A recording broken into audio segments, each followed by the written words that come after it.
Hi, my name is Abby Tierney, and I'm going to be presenting on Muslim women and social justice. Um, so during this presentation, I'm going to be talking about social justice, especially how it relates to Muslim women. Um, this is a very hot topic right now, especially in the media. And I want to talk about the history of Islam and how this pertains to women because over time, the religion has changed. Obviously, society has modernized, and so this has brought up a lot of conflict. Um, and I'm also going to be talking about, like I said, more specifically Muslim women and how Islam has evolved over time and emancipatory social justice for women, but also how women are very limited by some of the laws put in place, and like having to do with the Quran and different teachings, and also Islam today and how it's perceived by the media and people across the world. So social justice, just to start out, dictionary.com defines it as the distribution of advantages and disadvantages within a society. And so this does have to do with like the opportunities or wealth that minorities are presented with, and all across the world there are people, there are activists who are trying to get social justice for all kinds of different groups of people, different cultures, subcultures, minorities. It's all across the world right now, and especially Muslim women. We're really starting to see a push for this as well, and the equality. So there are so many religions that are geared towards social justice, helping others achieve equality, the less fortunate, especially the needy. And so Judaism does this. We see this in Christianity, especially the Jesuits. Our mission here is men for others. You also see this in Islam, and so more specifically, we see this in one of the 5 pillars, which is almsgiving. And so almsgiving is basically giving a percentage of your income to the needy and the poor. And so this is a really incredible thing that that Muslims do, because it really has the potential to get people on their feet. It can save lives, if someone's really poor and can barely eat. So it's a great thing. And then they also, as Islam spread to parts of Europe and other parts of the world, they did not force people to convert to their religion. They allowed people to have their own religion and to follow their own beliefs. But, there were also times as well in the 6th century when they were not, forced people to convert. And so that is not social justice. That's, creating a hierarchy and, trying to be the better religion. So just like a bit of a background for Islam, because it's important to understand Islam and its history to kind of put women and apply, what's happened to women over the years. So Islam means to submit. And so really when a Muslim submits to God, they're following the teachings of the Quran, the 5 pillars. And so with that, because the Quran and, the 5 pillars, there's social justice taught throughout. They are submitting to social justice indirectly. And Islam is also of Abrahamian origin. And So this just means like it came from, there was Judaism, Christianity, and then Islam, because so what happened is Muhammad went, he had revelations, and so this is actually what makes up the Quran. And this was in sixth century, and there were other religions competing, but he went and he preached. He preached to the people, and a lot of this was over social justice, and creating equality and better lives for others. So you also, so getting more in depth to Muslim women. So they, historically, this is a patriarchal society. So 6th century Arabia, patriarchal society, this definitely shapes how people interpret and how society is going to be formed.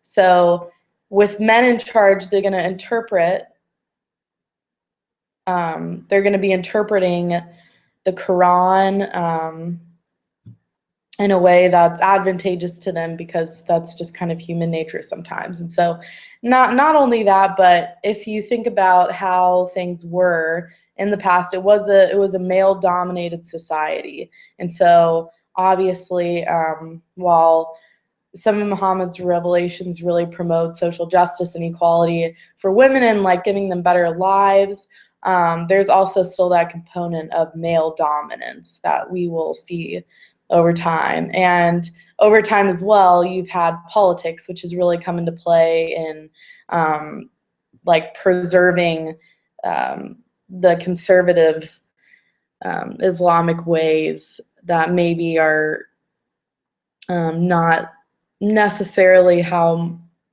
modern society should be, in some of their practices. So over time, women gained rights, like I was saying. So for example, marriage, it's become a lot easier for women to divorce. And this is a really great thing, because it still is in some countries, but you know, now governments are becoming more lenient. They understand that, you know, you could be in an abusive marriage, and so that's good that they're moving in that direction.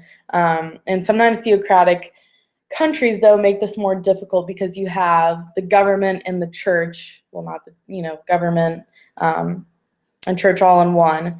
And so this can kind of, like with conservative Muslims, it can make it more difficult, especially if there's voting, and it can be very complicated.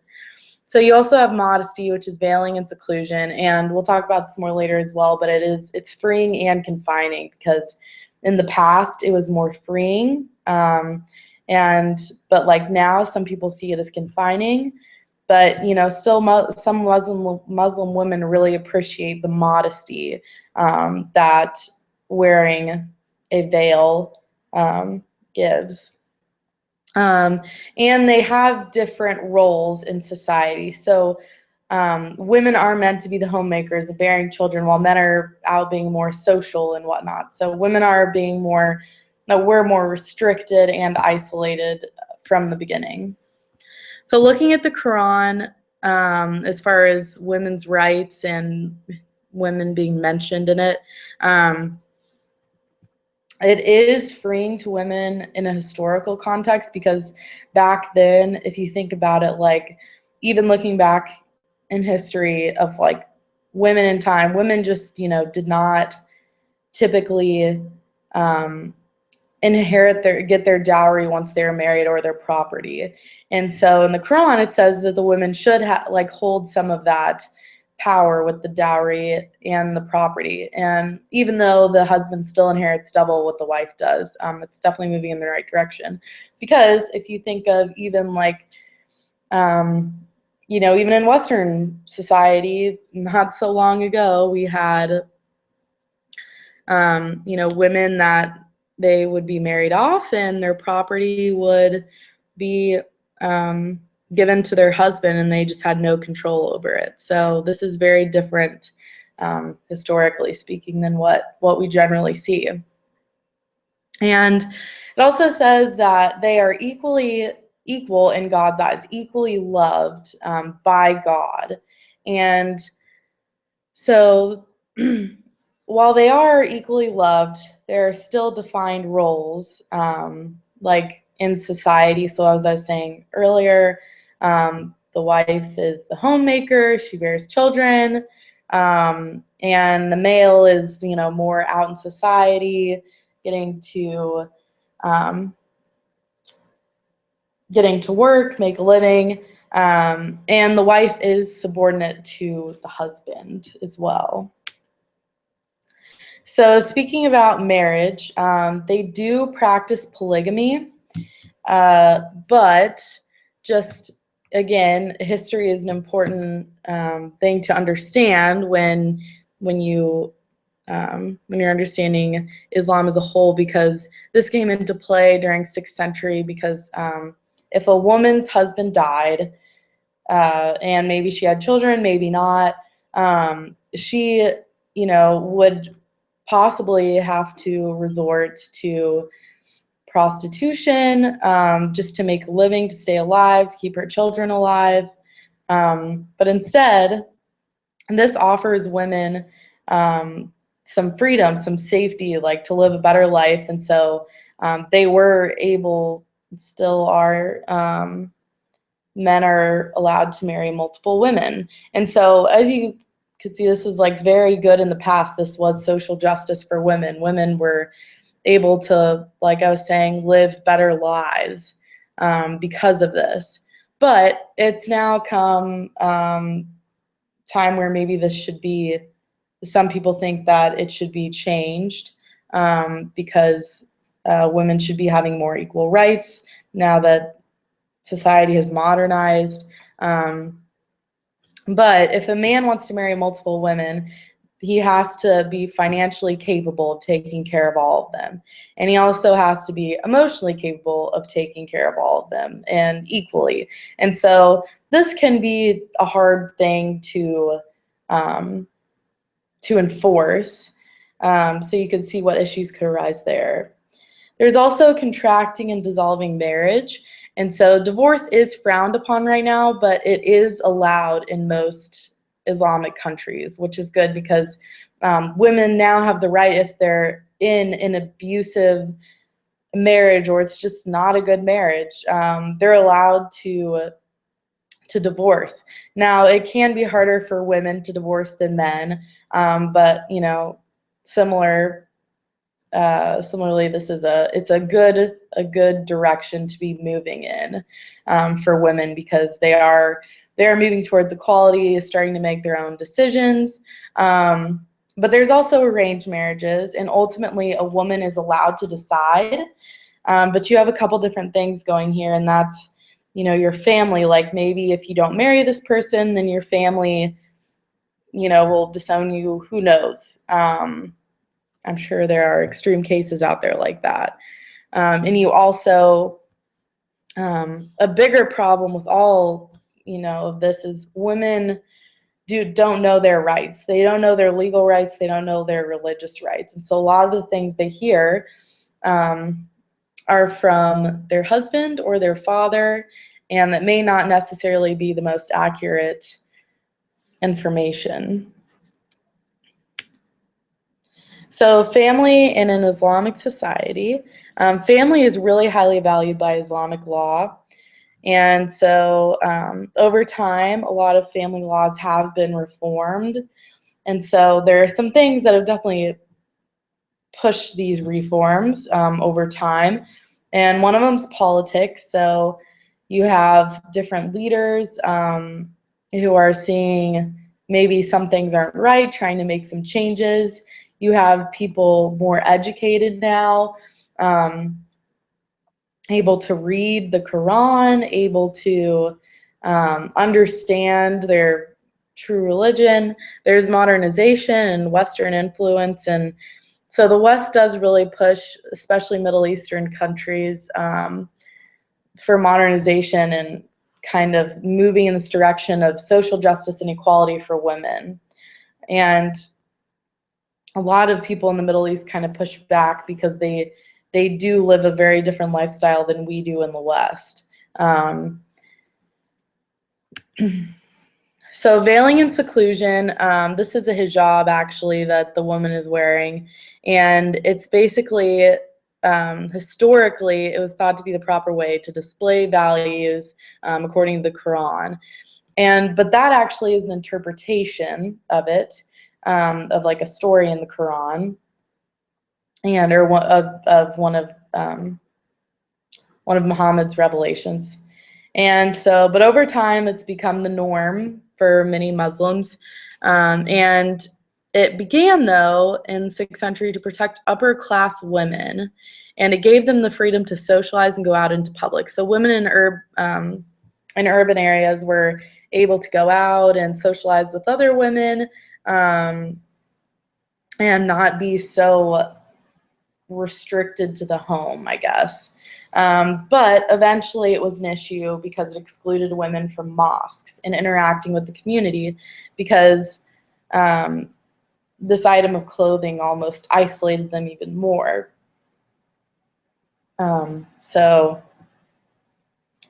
today the problem is that we see is women are not educated on their rights and religion. And so this problem with the mosques, definitely like not being able to go to the mosques, created women who don't know their religion very well, and they don't know their legal rights very well. They're really very reliant on their husband and father and whatever they tell their wife, and that can, not necessarily be true. And so there's also an evolution of Islam over time, obviously, like any other religion, it's changed a lot. And so Islam is very widespread, and it's difficult to put all Muslims into one category. So you have ISIS, like extremists, and some Muslims don't even qualify them as being Islamic. And so, but you have others that are really conservative, and other ones that interpret the Quran differently and are moving in a more more liberal direction. And those are the ones that have kind of helped push those reforms, have given more rights to women. And but a theocratic government can make things more difficult, because oftentimes they are really relying on the rituals and traditions, the old rituals and traditions, and interpretations. And so changing laws, changing society and traditions and culture can be different. And so it really depends on the country you go to, but some have been better than others about reforms on marriage and inheritance and things like that. So, and there's also, it's a huge rejection of Westernization, because Westerners often, see this other side where women are not being treated equally, and it's not, that can be true, but also not. So, for example, in Saudi Arabia, there are police actually to enforce religious practice, and so they just make sure that everyone's following different traditions. And so there's an article, and the man actually who used to be part of the police went, and he was like actually researching more about his own religion, read the Quran, and he realized that a lot of the practices are more of Arabian practices, not necessarily Islamic practices. And so he went and spoke out about it, but he was shut down very quickly by the government, by other people. They just did not want to hear about it, and people were outraged. So this country that's actually has some areas that are extremely technologically advanced, they still enforce and require religious practice by Muslims. So today, we see in the media a lot, Islam as a religion is under a lot of skepticism. And you even see like how women are treated under a lot of skepticism. And so we'll probably in the next years, we'll probably see more reforms and more probably push for social justice for women and equality in those Middle Eastern countries and even Indonesia. So I would say the most important thing for them to do to gain social justice would be to continue to educate their people. And so women should know their rights, their religious rights and their legal rights, so that they're allowed to get out of those really awful marriages, and they understand which rights are ones that were enacted by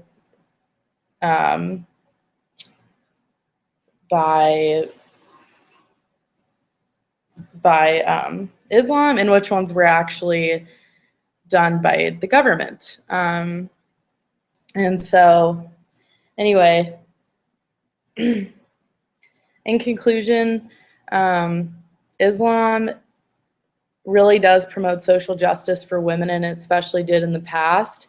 And so modernization, they've kind of fallen behind almost, but we do see parts, especially historically, where they were pushing social justice as a religion even more so than Christianity or Judaism.